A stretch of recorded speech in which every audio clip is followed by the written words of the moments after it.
What's up bikers, I'm Johnny Thompson from Fit for Racing and this is Slow Motion Pat, and together we're going to show you how great burpees are at increasing your bike performance.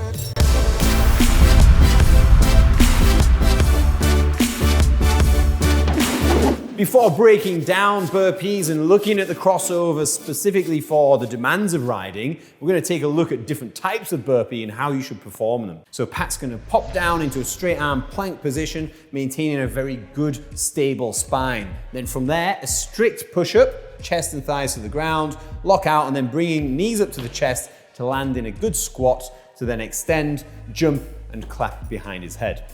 The efficient burpee is way different. Here, we're looking to use as little energy as possible. That means that Pat can flop to the ground, keeping his hips down. He raises his chest, so it takes the load off the press, which is less energy again, uses his efficient hip muscles to reverse that, to then jump and clap behind his head.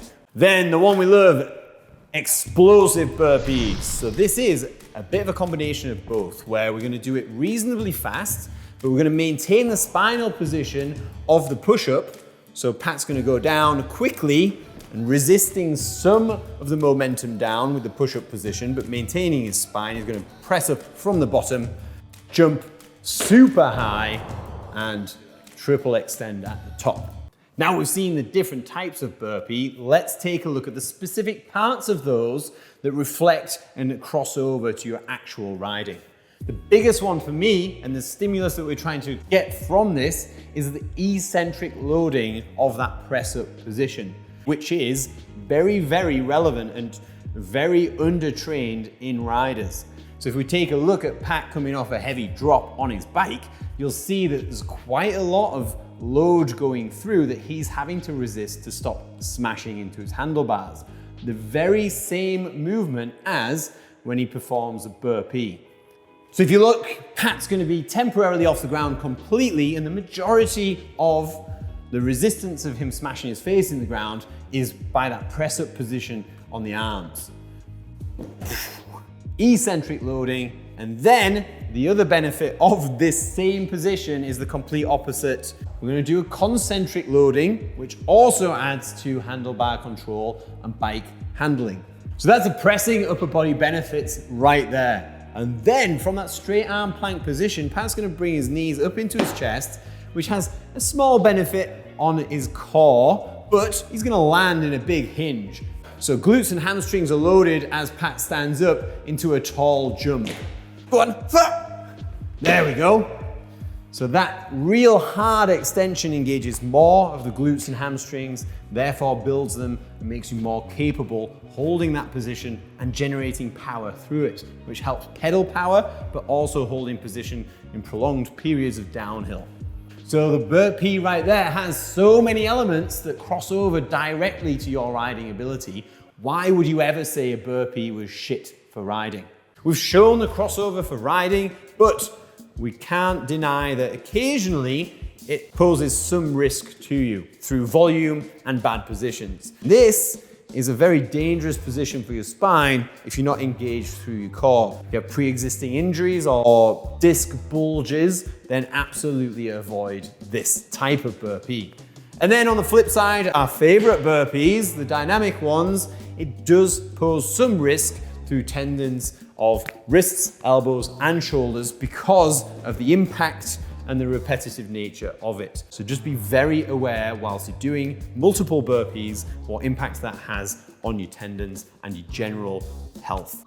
Now we're gonna look at the application of burpees in your training. We're gonna start with the strict burpee. So this is a burpee for form. So you're going to be very vigilant on positions and you're going to take it slow with more time and attention. So you're going to do on the minute, every minute for 10 plus minutes. You're going to perform 3 to 5 burpees of this type. Because of the time and attention and the necessity to rest in between sets for strength building, this type of burpee is going to be very good for people that are beginning to use some function and combining movements to help their riding on a more structural and movement level. Explosive burpees. These are gonna be very good for short time domain, explosive power, lots of function, and aggressiveness for when you're riding. The suggestion for this is to do at least 3 rounds of 2 minutes on and 2 minutes off, as many as you can. So it's gonna be a big push. Your pace is gonna slow towards the end, but try and maintain that reasonably strict form and that spinal position as you're doing these. This is what we would call an intensity workout. And then finally, the efficient burpee. So this workout was a CrossFit Open benchmark workout, 7 minutes, as many burpees as you can. This will build muscular endurance and general capacity, but it does absolutely suck. As you go along with this, you're only going to take a little jump off the ground, fully extend your hips at the top, flop down, use a bit of a press, and your hips are doing most of the movement. It's going to be a consistent pace, and it's going to build that longer time domain or that mid-energy system, quite often the time of an ascent at a bike park or a longer downhill section. 7 minutes is a long time for doing a single element workout like this, but it's got very many benefits depending on what your needs are. Very many. Very many benefits. My English is getting better all the time. So that's it. You've seen the types of burpee, how they reflect on riding positions, what we want from different types of burpee, and the application in your training. So hopefully you got some benefit from this. If you did, then give us a like, a follow, or visit fitforracing.com and look at loads of other videos where we give you our take on how to increase your fitness for riding. And then, if you want to take it to the next level, sign up to a Fit for Racing riding specific program so you know exactly what to do in the gym next time you're training. It will make you a better rider. Until next time, peace. Don't stop, Pat!